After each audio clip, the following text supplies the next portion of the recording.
All right. Welcome back to another episode of the Board Drill Podcast. As always, I'm your host, Kyle. With me is my co-host, Matt. Tonight, our special guest, Coach Tom Yashinsky, who's the head football coach at Onalaska High School in Wisconsin. Coach, welcome to the Board Drill. Thanks for having me, guys. So Coach, I really appreciate you coming on tonight. I always talk about where I find people, and obviously, being online, finding you, it was the Stream Deck tweet. Between that and a couple of the Huddle tweets, saw it, used it, love everything you do, and then said, we haven't had Coach on the podcast yet. Let's hit him up and get him on the podcast. So I'm really excited that you showed up and that you're participating tonight on the podcast. Thank you so much for taking your time to do that. So I know tonight we're going to talk a little bit about ideas to build your program, 9th through 12th grade. So Coach, I know you got a PowerPoint if you want to go ahead and share it, and then I'll let you take it away. While he's sharing, please like and subscribe. Helps us grow the podcast so we can get more guests that are great for you if you're out there listening. Without further ado, I'll quit talking. Coach, go ahead and take it away. All right. So, this is, you guys asked, what do you want to talk about? To give you a couple ideas. And this is something that, my former freshman coach, Josh Lichty, and I, we've done at a couple different clinics, and we've done it at Glacier up in Minneapolis and whatnot. And it's something that we're pretty proud of in terms of what we've done. And so to give you a little idea of where we are, Onalaska, Wisconsin, we're right on the Mississippi, right between Minnesota. Minnesota's right across the river, and Iowa's about 40 minutes south of us. So I took over in 2012. I started here in 2008 as an assistant coach. So I just finished my 18th year on, as a part of the school, and 14th year as a head coach. And we have not been historically super great. We only made the playoffs one time when I was an assistant coach here, and it was the last year. Everything in terms of the turnover from being an assistant to a head coach was not great. We had a whole thing with the state government where they took away unions and all this, and that forced the old coach out because of he had to retire and get his benefits before he was going to lose them. So, but he didn't want to. He was up in age, but he still wanted to do it a couple more years. Well, he couldn't. He decided to leave, and they said, if you are done teaching, you have to be done coaching. He didn't like that, and neither did the rest of the staff that was on board with him. So everybody left, right? So this happens, and I didn't apply for the job at first, just kind of out of respect for him. They came to me in June and said, hey, we don't have anybody. Basically everybody that they had wanted turned them down. So I was the last one remaining with a pulse and the will to do it. And, so I took over mid-June. It was like June 24th or 25th in 2012. I had basically no staff because no one stayed on. I think I had two guys that stayed on. Everybody else left because they were upset with how things went down. I didn't have any part in what went down. It wasn't my choice. It was kind of a thing that had to happen based on state law. So, there wasn't necessarily bad blood between me and the former guy, but he was upset. So he gave me about 15 minutes of his time and his keys and said, good luck. So we took over, and my first thing was I found Coach Lichty, who was our freshman coach up until this past year, where he stepped away because he wanted to watch his daughter play her varsity seasons of sports, and hopefully we'll get him back in the next year or two. But he wanted to be a dad, and you understand that. But one of the things that we were really proud of was how we were able to grow our program from a program that was 2-7, 3-6, not very good, to a program that's been pretty respectable in the state the past handful of years. And I'm gonna give you guys some things that we do from a 9th grade all the way up to a 12th grade level to do that. And a lot of them don't cost any money. So I think that's one of the things that that you talk about, when we do this clinic talk, is you can take all these ideas home and you can apply most of them because they aren't going to cost you anything. Like, we're not here to sell you something. We're here to give you ideas on how you can make this stuff fun, right? How can you make football fun and make kids want to come back out? So, for those that are half interested, I graduated from West Lapeer, which is right around Green Bay, Wisconsin. I mean, I could, a 5-minute drive, and I was at Lambeau growing up. So I'm a Packer fan. Graduated high school, 03, went to the Air Force. Air Force took me to Alaska. Coached 3 years on base in Alaska. We had a I think it might have been it was for sure a 6-12 high school. I think there was an elementary school too, but it was, about 300 kids in the high school type thing. Some of them military, but not all of them. You could attend if you were off base. It was kind of a community school, but it was just on the base. I walked over one day in the summer. They were practicing, doing like their summer stuff. And I walked over and introduced myself and said, hey, I was 18 or 19 at the time. Said, hey, I want to help. I said, I didn't know what I was getting into, but I want to help. So Alaska High School football was my first introduction to coaching football. And that involved 12-hour bus rides one way to play some games. We were in the interior. We were by Fairbanks.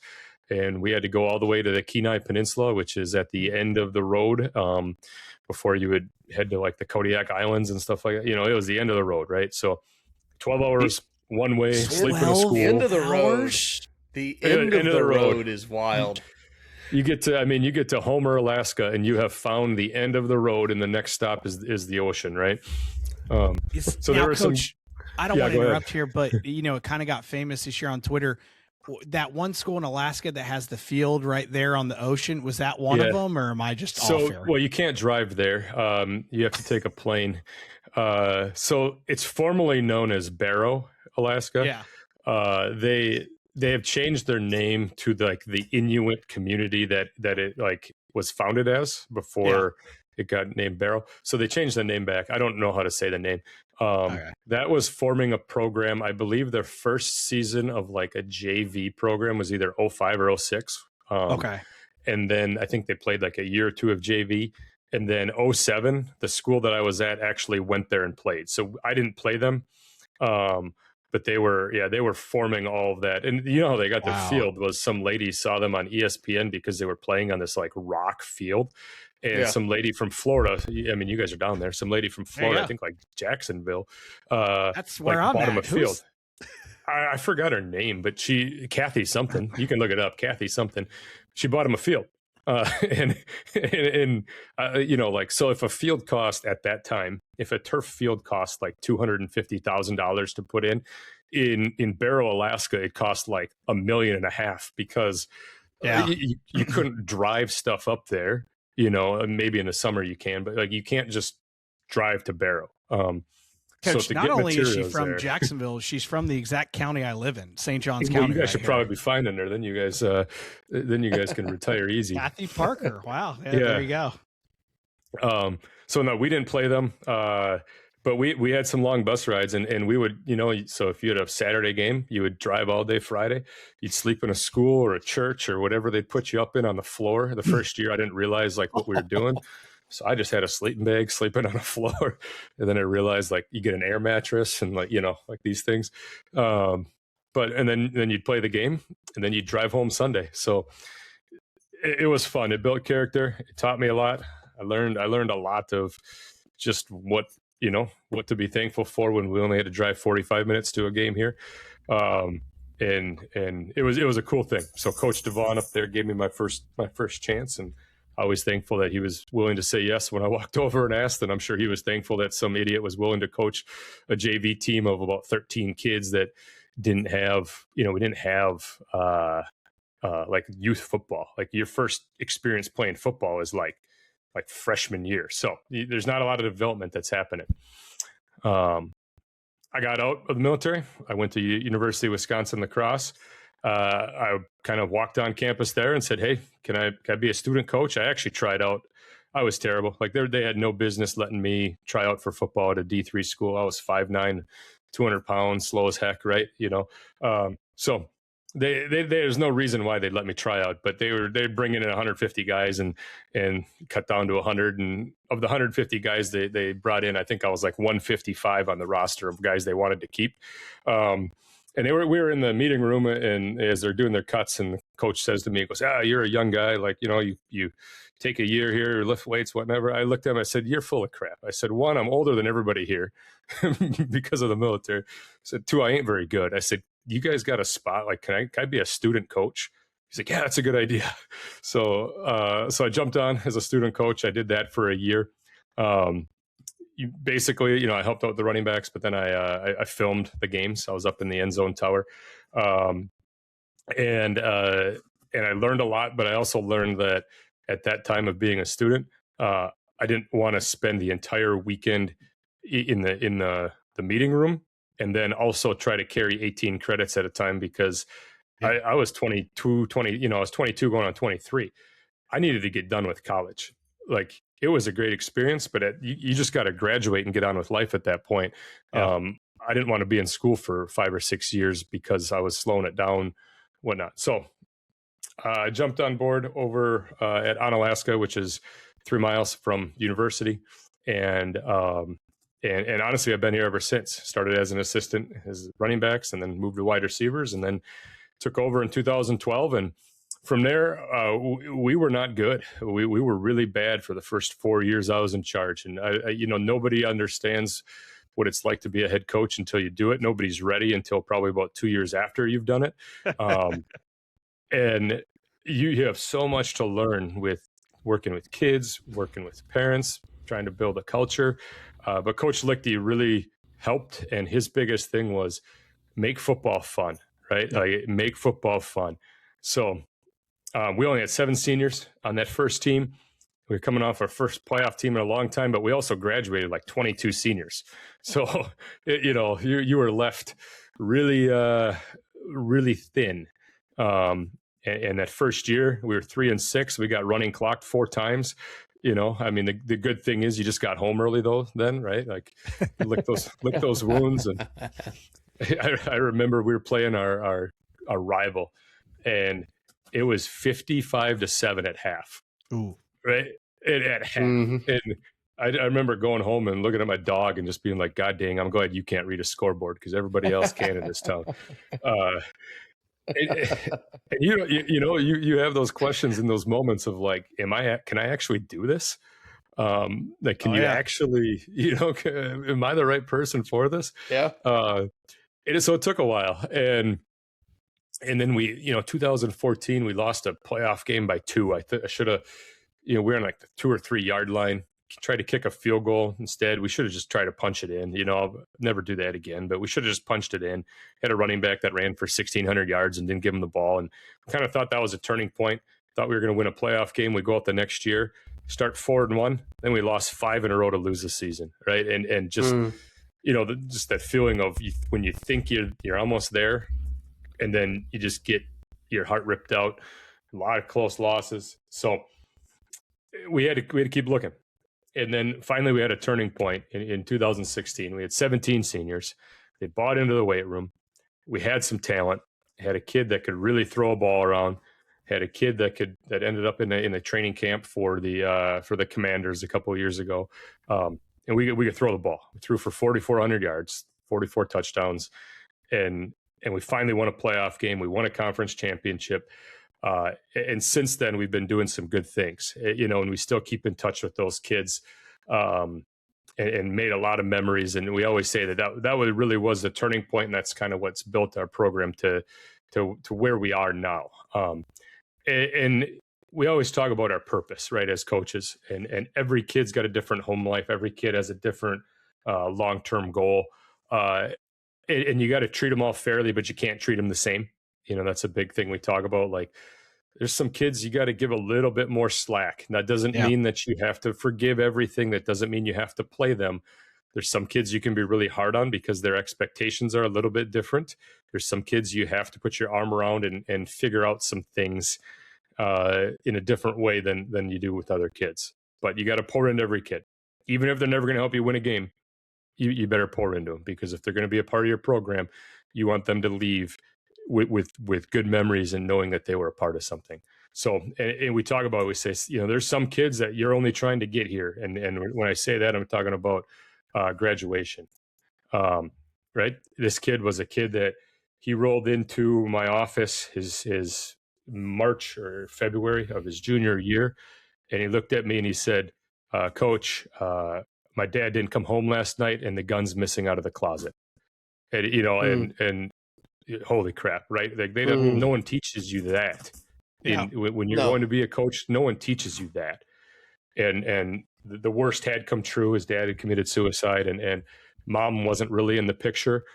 So here I am planning a funeral for a kid's dad that I've never met, right? Me and another lady at school are planning a funeral, him and his sisters, and trying to figure out who's gonna, how is this gonna go? Where are they gonna live? How are we gonna get them housing? All this, and so some kids, you're just trying to get to graduation. Yeah, and we figured it out. He works construction now. He's got a job. He's paying bills. Things are really good for him in terms of what they could have been.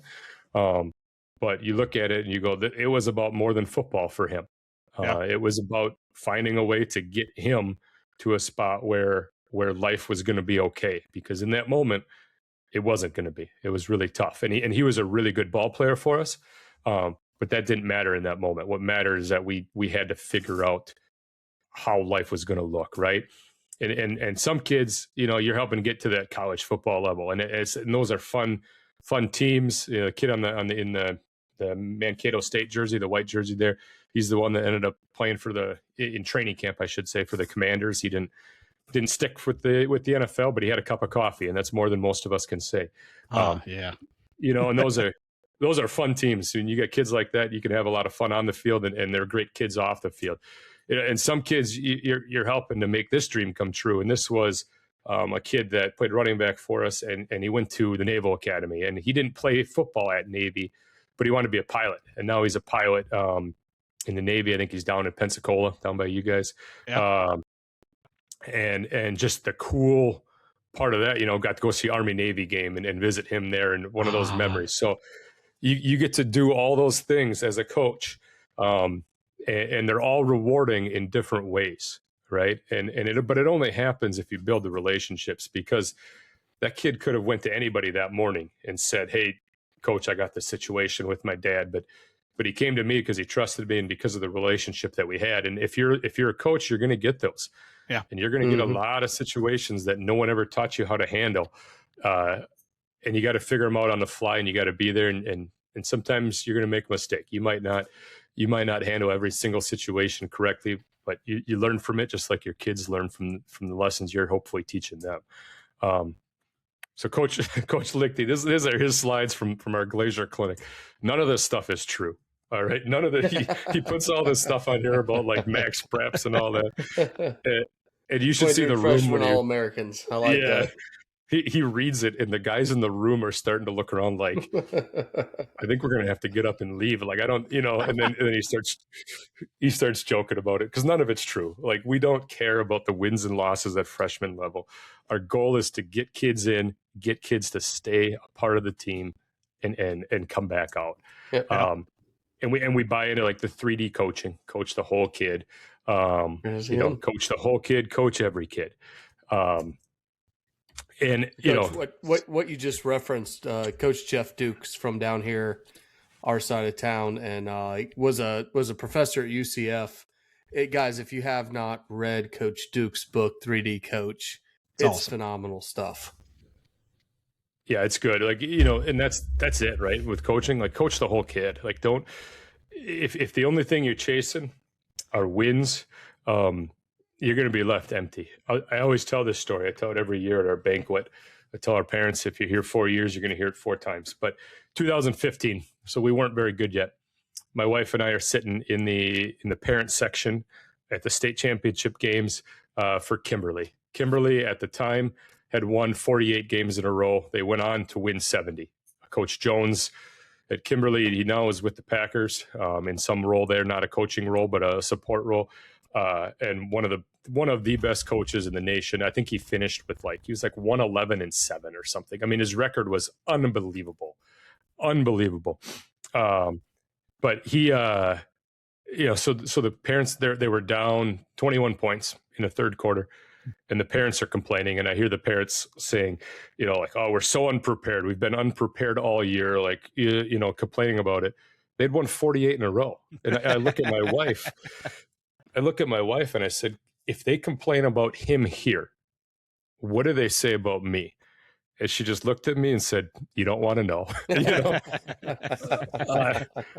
And Kimberly came back to win that game. You look up 2015 state championship, Kimberly, Wisconsin, and you're going to see one of the coolest pictures of the snow falling at Camp Randall and them celebrating. And they came from 21 down in the third quarter to win the game in the last seconds of the game.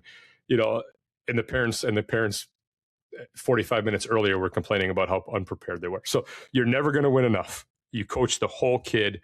You coach every kid because you're going to make an impact on them, and it's going to last longer than football does. All right.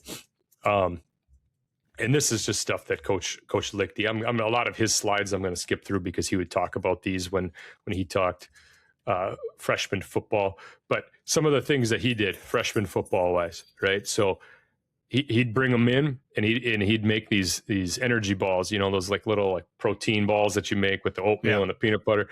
And it would be a summer camp, and they'd go inside of our two a day practice, not 2 days, but like our split practices, and they'd make all these, and they'd bring them back out and they'd give them to all the varsity kids. And he was just teaching them how to serve and how to be servant leaders and how you do the little things, and teaching them a little bit of how you can make a snack that's healthy and whatnot. So he was big on serving people.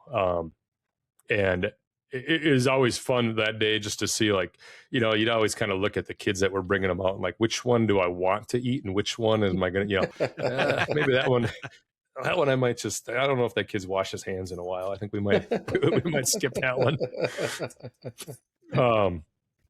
So the other thing that we do, big believer on this, every kid plays every quarter at the freshman level. You find a way to get every kid in every quarter in an actual football situation. So not just on an extra point, you don't put them in just on extra point block because that's where you can get them in. Get the kid in for a couple snaps on offense. You can put a kid at left tackle and run the other way. You could put a kid at wide out on one side and run the other way, right? Like you get a kid in on real football situations every quarter, every kid. Make them feel wanted, make them feel like they belong. No kid wants to come out for a sport and just sit on the side and hold their jersey, right? No, that doesn't mean we do that on varsity. It doesn't mean that we do that on JV. But for freshman football, if you are there and you're showing up to practice and you're working, you're getting in every game, every kid, every quarter. If you don't show up to practice, this doesn't apply to you, right? We're not letting you just show up on Thursday and get in because you got a pulse. You have to have put the work in. But if you put the work in, you've earned the opportunity of freshman football. Yeah. And Joe Ehrman, a lot of people know Joe Ehrman. He was the main focus of the book Season of Life, and he wrote Inside Out Coaching. But he always talks about coach the end of the bench. It's easy to coach, right? We look at this and we go back a couple of slides. Man, I tell you what, it's easy to coach these guys. They were ballers. They loved it. They did everything you wanted them to do. All right. It's not easy to coach the end of the bench, right? Now, some of your favorite kids might come from there, but it's not easy to coach that part of it sometimes because you're so focused on winning on Friday in the moment, and you're not always focused on winning the long game. All right. So, just the importance of coaching the end of the bench, getting every kid to come back out. We always say we had a successful season as a freshman team if we had 30 kids out and we have 30 kids come out as sophomores. That's how you won. If you go 8-0 or 9-0 as freshmen and you only have 15 kids come out of your 30, you didn't help the program, right? You need kids at practice too. You need scout team kids. And some of those scout team kids are going to find that boost of testosterone, between their sophomore, junior, senior year, and they're really going to help you. The Kimberly strength coach, one time we were listening to him talk, and he said, the best exercise in the weight room is testosterone. So the programming doesn't matter until that testosterone hits. If the kid doesn't have that, they're just not going to grow. It's hard to put muscle on without it. But once that kid gets that boost, he's got to be in your program though, because if he gets that kick of testosterone and he quit 2 years ago because you weren't valuing him, good luck. You don't have him anymore, and he's not going to come back out. Coach Lichty, he loved games, right? So he's got this. I think you guys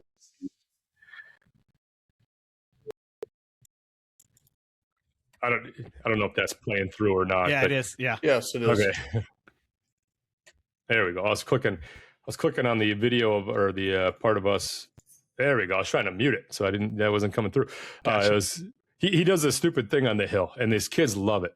But they have this giant hill. The only rule is, and every time he does this, I go, God dang it, man, you're going to get a kid hurt. But they're pretty safe about it. But you got to get to the top of the hill. You can't punch. You can't, nothing illegal. But you create some toughness. You can pull. You can throw a kid down to a certain extent, whatnot. And every time he does this, I just go, Josh, just don't tell me when you're doing it, because you make sure it's safe.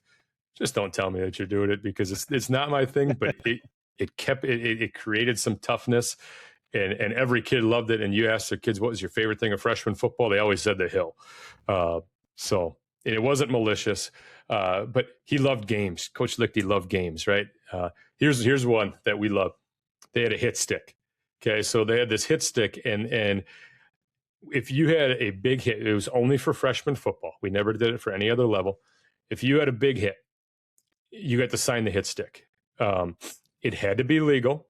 It had to be in front, and they had to do some coaching on when you could do this, because they had a couple plays called back because they would get all excited about, but it was a cool hits. It was a cool thing. And sometimes you had to kind of fabricate one to get a kid on there, like late in the season. It's like, man, Jimmy we haven't gotten him on there yet.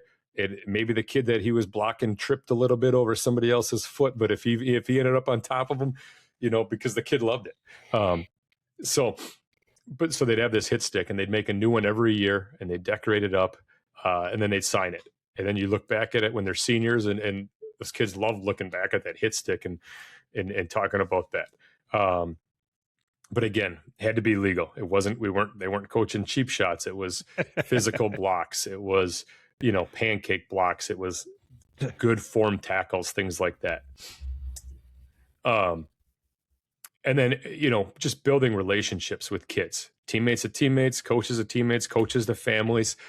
In terms of player to player relationship, they'd have them spotlight each other, and they would vote for captains.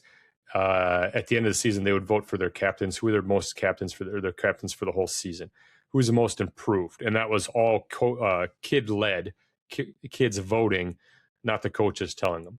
And it was always interesting to see the why. Why did it'd be a kid on there that you would have no idea why they would vote him. And then you'd hear their reason. You go, wow, I didn't even know that. I didn't know he was doing that. I didn't know he was going through that, whatever it might be. They'd have every kid be a captain for at least one game, whatnot. You got 9 games. You can find a way to get every kid a captain if they've earned it. They'd let them say a few words, whatnot, or they'd say a few words about them, teach them how to work the coin toss. Okay, right? Because you don't want your kid going out there and they all play Madden and they want to kick because they want the ball in the second half. Well, you got to teach them. You don't say kick, right? So, and you learn it in freshman year because you don't want to learn it in senior year in a playoff game when you did the wrong thing at the coin toss, because we've seen that happen. So, part of the game, teaching them part of the game from day one. Players to coaches. Big thing was Coach Lichty. As a freshman football coach, he'd go coach middle school track, and we would have the most kids out in the conference in track by 20 to 40 kids, because he'd find every single kid in that thing, and they had the most dang fun at track practice. Yeah. Right. So one of their things that they did one day was it was like the citywide rummage sale. So he had the kids all bring $5 or $10 from home. And they went and found the most random thing that their goal is, you got 30 minutes. You got to go find the most random thing from the rummage sale and bring it back. And so these kids are running all over town, still getting their exercise in. And then they're carrying some ab roll or whatever, some weird thing from a rummage sale. And those kids remember that. And you think, you look and you go, man, this is dumb. But you got to think what kind of memory are you going to create for a middle school kid that makes them want to come play freshman football? Yeah. Right. And so track is hard to get kids out. Yeah. I was a track coach, and the guy before me was a strict, tough track coach. And I tried to be fun and do all the feed the cat stuff, but I was able to get kids out, but it took me a year to get them to know that, hey, track practice is fun again, because everybody looks at track and they're like, I'm not going out there and running all day.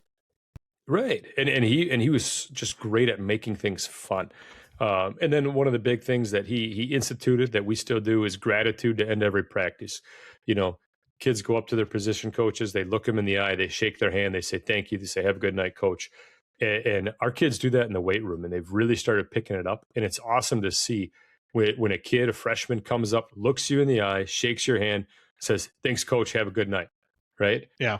That's a skill, right? That's a skill when they go to a job interview and we tell them, like, hey, you got to have a better handshake than that. Let's try that again.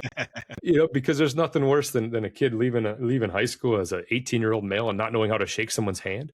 You don't know how to look them in the eye when you shake them in the hand when you go for a job interview.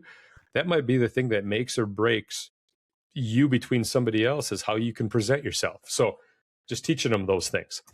And then we do our end of the year banquet. We write every kid a letter, excuse me. Freshman coaches, they divvy it up. They write every kid a letter.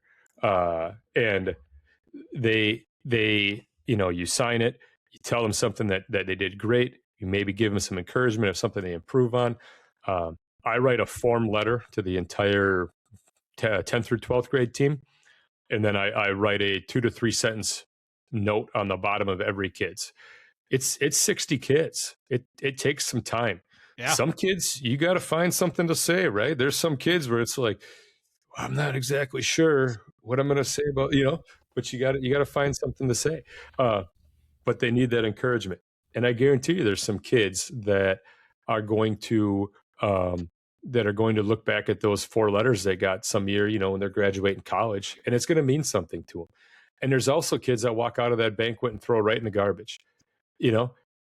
but you don't look at those and say, that's the reason why we're not going to do it. You look at the other ones and say, that's the reason why we're going to, because it's going to make a difference. And Coach, those relationships matter because, I go back to this year, I went and watched my alma mater play in a playoff game. And the number one thing I wanted to do there is my old head football coach is the athletic director, was I just wanted to talk to him for 10 minutes because, that's how that was my head coach. And I think you always have a special relationship, and he hired me into coaching for the first time. So that's, built on that. But I'd always admire him. I always want to talk to him and always catch up with coach because that meant a lot to me. That was my coach. And I feel that way to this day. And I'm 40 years old and I still care what Mark Thorson thinks of me. Cause it's the relationship that he built with us. So it's important. You want to build something that they want to come back to, right? That's important. Here's the other thing. Memorize each kid's name. And I love looking at these because it's just funny when you look at them as you look at them as freshmen and then you look at them as seniors, like, holy cow. But we take a picture of every kid when they're a freshman and you put their name down. And as a coach, your goal is you come back the next day or 2 days later and you know every kid's name, because there's nothing worse than getting to week 5, 6, and the coach is still just calling you by your jersey number or your shorts color, right? Hey, red shorts, come here. Like, do you want to play for that, right? Yeah. Hey, the coach knows my name. He knows my name. Like, that's important to him. Names are important. So memorize their name, use their name. And as a coaching staff, it's your job to memorize their name. I hate putting tape on helmets, right? It's like, come on. It's like, I was in the military. I don't need a name tag on anymore. Memorize their name, figure it out, especially in your position group. They got jerseys on, they got practice jerseys with numbers. Memorize them. All right. As at a freshman level, we have our freshman coaches midway through the season. They divvy up the roster. They call every parent on the roster and they tell them something good that their kid's doing. Right. Because there's some parents that the only phone call they get home from school is your kid screwed up. Call every parent, let them know your kid is he's doing this really well. Hey, we love having them. If you can build that relationship with the parents early on, they're going to want to keep sending their kids to you. In a day where football is being attacked because of concussions, injury, travel basketball, whatever it is, you have to find a reason for the parents to want their kid to play your sport. And if that means a relationship because you started it as a phone call when they were 14, you keep them in that program. So that's a big one. And again, that doesn't cost you anything, just a little bit of time, right? Man, he does some goofy stuff, man. They made bracelets one time. They were like, I don't know, Taylor Swift friendship bracelets or something. I don't know.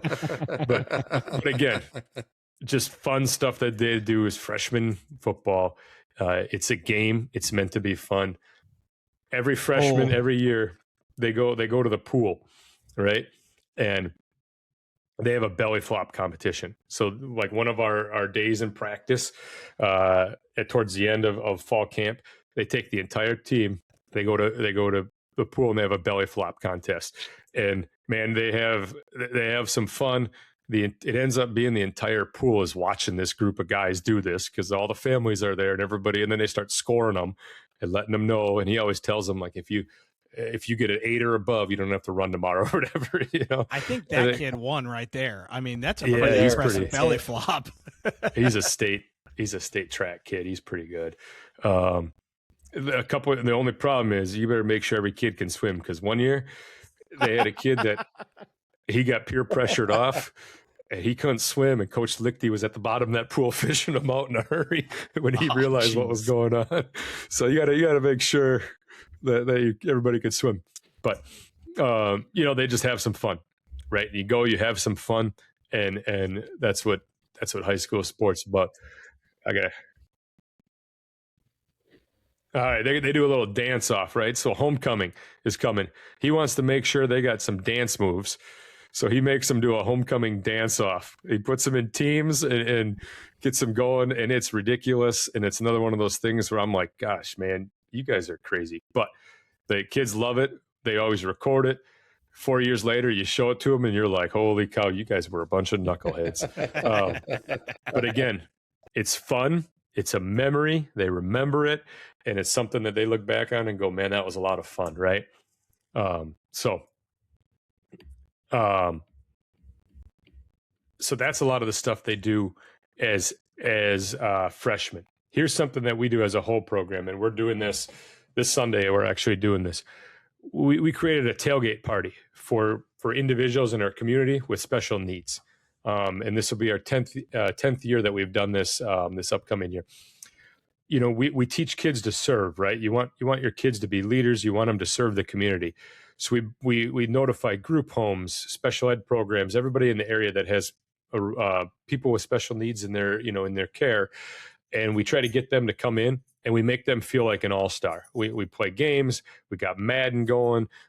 We got some different stations. We play bingo. We get the food donated. We get pizza donated. The parents bring some stuff, and we teach kids how to serve.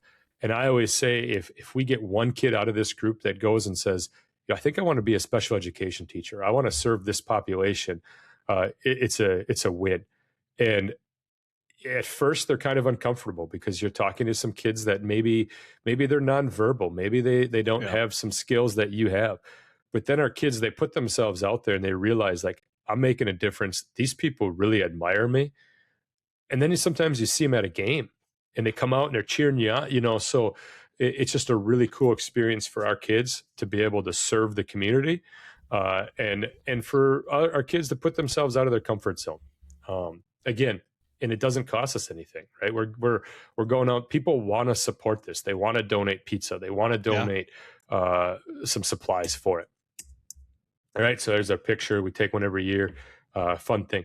We send our kids to go read at the elementary schools. You want to help your kids step out of their comfort zone a little bit? Have them go read a book to a group of second graders. Remember, and the kid raises his hand to ask a question and tells you a 3-minute run-on sentence about his dog that never ended, that never had a question attached to it. So, and what does this cost you? It doesn't cost you anything. And what does that kid remember? I remember when that football player came in and read a book to our class. And now I want to go watch the game on Friday. And now I want to be a part of that program. And 10 years later, they're the one in the chair reading the book, all because they saw a really cool kid come read the book. I always tell our kids, I said, you guys don't realize how big of a role model you are. There's always eyes watching. There's always eyes watching. So again, easy. It takes 2 hours to send them over to the elementary schools. This is low-hanging fruit in terms of trying to improve your your school district. And the elementary teachers love it because they Yeah. don't have to do anything for an hour. Correct. Right? Like they're all about it. They're calling you going, hey, when are you sending the football guys over to come read? So get your AD on board, get your elementary schools on board, talk to your principals. Awesome thing. Easy. Okay. Game day greeters. Every Friday during the season, we have our kids holding the doors out front for the school. And I stole the idea. A lot of these ideas are stolen. I'm not the smartest guy in the world. I didn't make up all this. But you can take these things and use them. Here's the other thing. We didn't do all these things year one. So if you're a guy that's looking to be a head coach, or you're a young guy that just took over, we did not do all these things year one. You can't. You'll burn yourself out. We added things as we went. But I stole the idea from John Norland. John Norland's the founder of Character Strong. Have your kids greet at the doors. Sometimes as football programs, you can get a negative connotation. Everybody always, one kid in a jersey does something stupid and a teacher goes, yeah, the football players did that. No, it was one knucklehead. The other 59 kids are good kids. Everyone just made a bad choice right now. So find ways to put your guys out there in ways that they're serving. So when that one kid does something dumb, it was the one kid. It wasn't the whole group. Because I remember all those other guys, they were out there holding the doors for us, right? So creates we just every Friday, 7:30, we know we're holding doors. And it's carried over to where homecoming week, all the other sports want to do it too now, and I always remind our kids, it started with us, right? This is our thing. It's good when other people want to copy you, you're doing something right. Correct. We do a book study every year. We have 3 books that we use. Yes. So we use Twin Thieves, we use Chop Wood, Carry Water, and we use Win in the Dark. And the reason we use 3 books is because we don't do it with our outgoing seniors because they are gone, and we don't do it with our incoming freshmen because they're still at the middle school, right? So we have freshmen, sophomores, and juniors. Every single book was donated. I put it out there on Facebook, and I'll say, hey, here's the link. If you want to buy it, help us with our book study. And these books just start showing up on my desk. I end up getting 60, 70, 80 books donated by the community. Didn't cost us a penny because they want to see kids reading. Yeah. I've had teachers come in and say, what did you do to get this kid to read? I said, I can't get him to read anything in class, but he keeps taking out this Twin Thieves book that you got. Yeah. And reading it. Like, how did you do that? Well, we found something in the Rye. That's why, right? Yeah, it's not Shakespeare. Coach, I love it. In these 3 books I've read in the last year, and I'm actually reading Win in the Dark right now. But I've got Twin Thieves, read it, and I remember telling Matt, I went to everybody. I was like, this is the best book I've ever read with football. And then I read Chop Wood, Carry Water, which was more of a personal thing for me. And I just gave it to someone at work, and they were like, I can't put this book down. And he's not a football guy. He's a guy that works for a golf company, and he loves it. So I'm with you. These are 3 of the best books I've ever read as far as like being a football guy. And they don't just apply to football, but fantastic books. Sorry, that got me super excited. No, it's good. And I created, so we got question packets that go with all of them. We break it up into 3 or 4 chapters. We do it over 5 weeks. We have questions. And if the kid doesn't fill out the questions, but they show up, cool, we got them there. They're going to learn something through conversation, right? I have the parents buy donuts because if you have donuts, the kids are more likely to come. Bingo. And we'll get 50 to 60 kids there. And some will participate. Some are just going to listen. But if you can get them there, you can plant the seed. And they'll go through the questions. I'll lead it. I'll talk about something. I'll say, all right, now look at chapters 3 and 4. Talk about that at your table. Give them 3-4 minutes. You come back. Now you start talking about it as a whole group. And you hear some really cool things, right? You hear some kids talk that you never thought would talk in front of a group like that. You have kids come and they got the whole packet filled out and they can never get their dang homework done, right? So, it's a cool thing. I think we're on like our 5th year of it this year, 5th or 6th year. And it's just a really cool thing to see. And it's cool to hear other teachers complain about how you can get them to read your books, but they can't get them to read theirs. And I'm just a dumb health teacher, right? Coach, if in the state of Florida, if they walked into 50 football players reading in a library, you'd probably get a promotion, never get fired, right, Matt? I mean, in our state, they would think you are the greatest coach ever. They wouldn't care if you won a game. And I'll tell you what, when you if you do this with your program, you sure as heck better invite the superintendent to one of them. That's a good point. Because you better show them your value, that it stretches beyond just the field. So, and we just got a new superintendent. You better believe I'm going to be inviting him the next time. The other part of it is one of the leaders of a guy that's got a lot of influence in the community, and he was an alumni, and he owns the grocery stores in town. And I know that someday we're going to want a turf field, and he loves leadership development. So I invite him and I say, hey, Coach, Mr. Scogan, why don't you come check it out, come see what we're doing. And then I tell the parents, I say, hey, I'm so appreciative that you guys buy donuts. I really need you to get them from Festival Foods this week. Because we got a special guest coming, and there can't be another box sitting on that table when he comes in. So sometimes you got to plant the right seeds. And the postseason letter, I talked about that earlier, how we write that postseason letter. We recognize all of our college athletes on the weight room wall. If you go and you play 2 years of college football at any program, your picture stays up. It goes up on the wall, and it stays up until I die and someone comes in and cleans them off. But we want guys that are coming up in the program to look and to say, like, I want my picture up there. And we say 2 years because if you finish 2 years, it could be injury, it could be whatever reason you stepped away, but it's not going to be a one and done, because too often you see those kids that are like, well, I'm going to play here, and then they get all bitter and they never, they don't stick. That doesn't show any grit. Playing 1 year doesn't show any grit. You go 2, you've showed you made a commitment. You show that there's some grit there. But we want those kids to look at that and say, I want to be a part of that.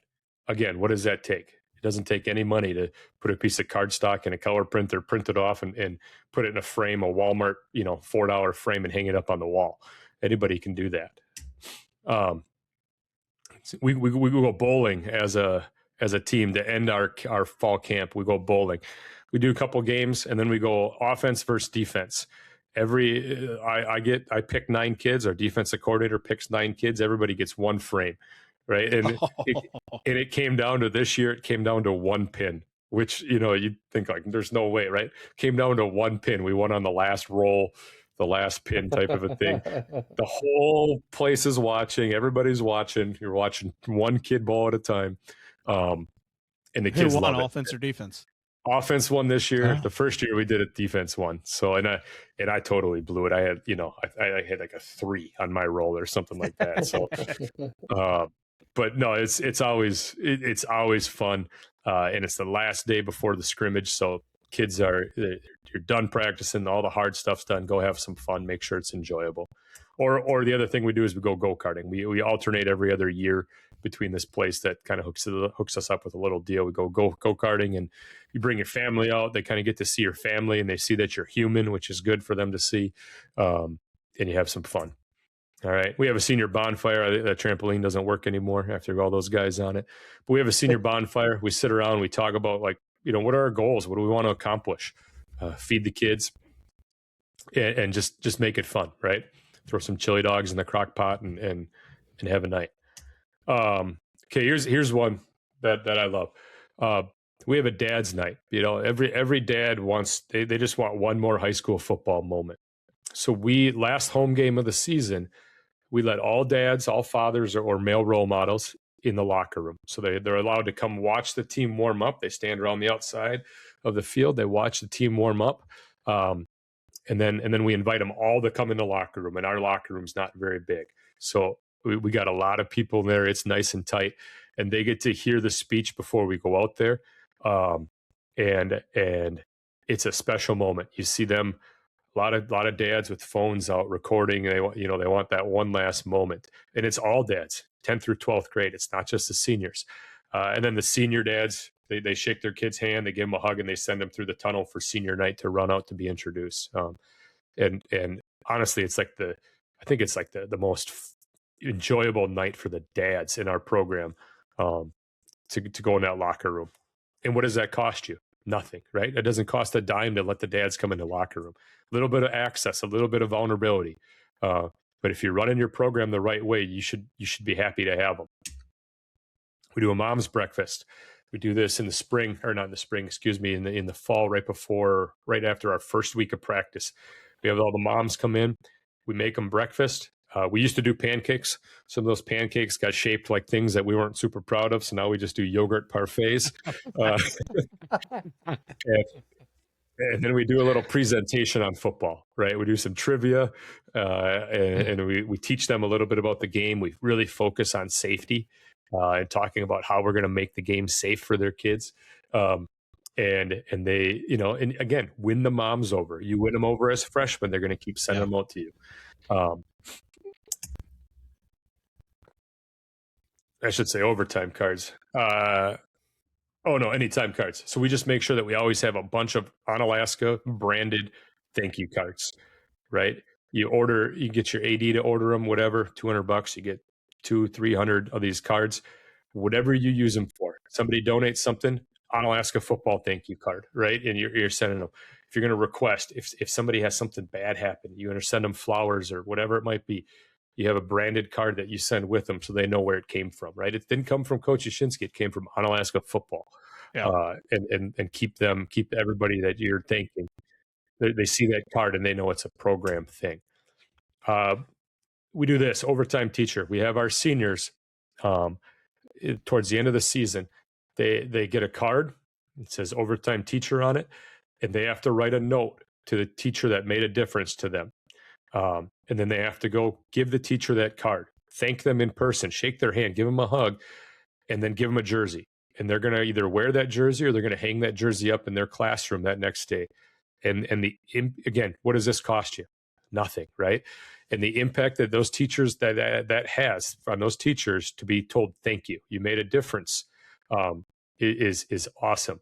They always come back and say, hey, we love when you guys do that. It's special.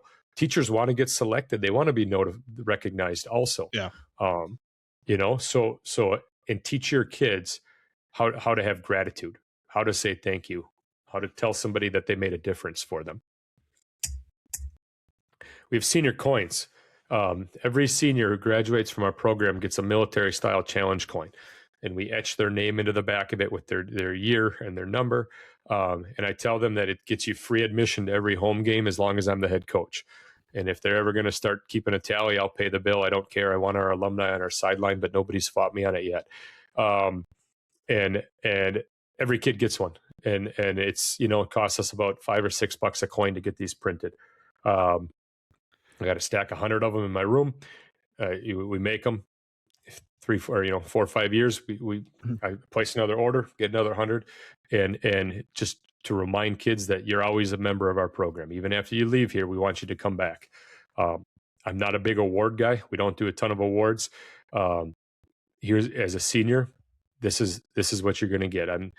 We don't have a lot of hoopla. We don't do senior night with cake and ice cream and all this stuff afterwards. You get announced and you get a coin. And the rest of the experience you help write the story for. And then, I know that this has been, that a lot of people do this. This is not unique to us, but we have a rock at our field that we swing at every Thursday before the game. And we found this rock in a cranberry bog about 45 minutes away from us. And we broke a guy's snowmobile trailer getting it back to our place. It was after 2012 when we weren't very good. We said we need a mantra. I mean, all of these things are things that us Florida guys do not understand. No. Yeah, snowmobile trailers are something different, huh? Cranberry bogs. So we were terrible in 2012, and we said we need something to hang our hat on. We need something that we can recite and say and look back at and focus on. And one of our coaches pulled up the Pound the Rock from UW Whitewater, and they were really good, obviously, at the time. And we said, all right, we're going to steal that. We need a rock. Well, we found one on Craigslist, so we went and got it. And the guy's like, just take it. Like, I don't care. Just get this thing out of our field. So we took it. I paid a guy 2 cases of Busch Light to bring his tractor and lift it up and put it on the trailer. And we got it back to our field. We put it on our field, and every Thursday, 4 guys swing at it since then. And the mantra is, in life, in football, in whatever you do, things are going to get tough. Just keep pounding the rock. At some point, that rock's going to break, and it's not because of the guy that swung it, but it's because of the 2,000 swings that happened before it. Yeah. And we always tell our kids, you're part of this. At some point, we're going to make it to Camp Randall. We're going to play for state. And you might not be on the team anymore, but it's because of the foundation that you helped lay that got that next group there.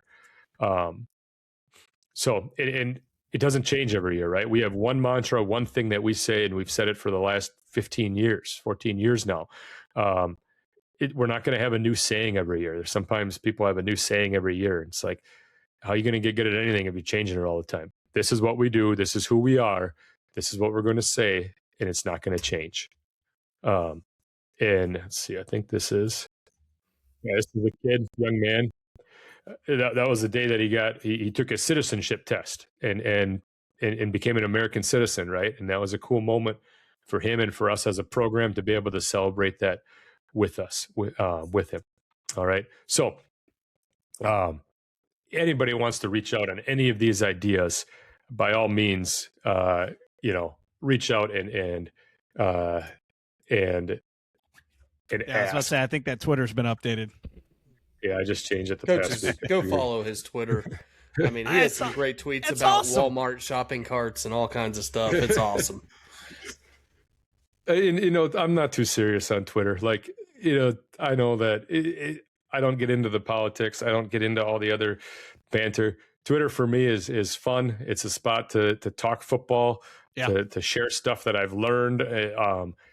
I'm not going to get in many arguments. I don't have time for that. I got in one last week and that was stupid, but I don't have time for some of the stuff that's on there. And I don't take it too serious, right? Like, if you take Twitter too serious, holy cow, you're not going to make it out of this life alive. Oh no. There's too many guys with no pictures and a bunch of numbers behind their name that are just there to make you mad. Yeah, Coach, Twitter's undefeated. Yeah, it is. Coach, I'm already going to say, like, I take notes during these podcasts. I got notes everywhere right now. And I have already texted people about the special needs tailgate party. It's awesome. That is awesome. That is amazing, Coach. And that's a Coach Lichty thing, I mean, that was his idea, but this isn't like the amount of things you're doing, the special things that you are doing in your program, from the dance off to the belly flop contest to the like all of this, the thank you cards, the hill, like it's great stuff. And keep it fun, right? And we've started. We're always looking to do. I don't want to say more, but to where can we be better? Yeah. And we started a leadership council, and this is tomorrow's the second day of it. But we had kids apply, and I know a lot of people do this, right? But we had kids apply, and they get. We have 15 kids, 5 freshmen, 5 sophomores, 5 juniors, and we focus on one word a week. That we want to teach them in-depth leadership. The first week was leadership. It was intro. What is it? What does it look like? We showed them the Jordan video from The Last Dance, right? Where he talks about leadership has a price. Oh, yeah.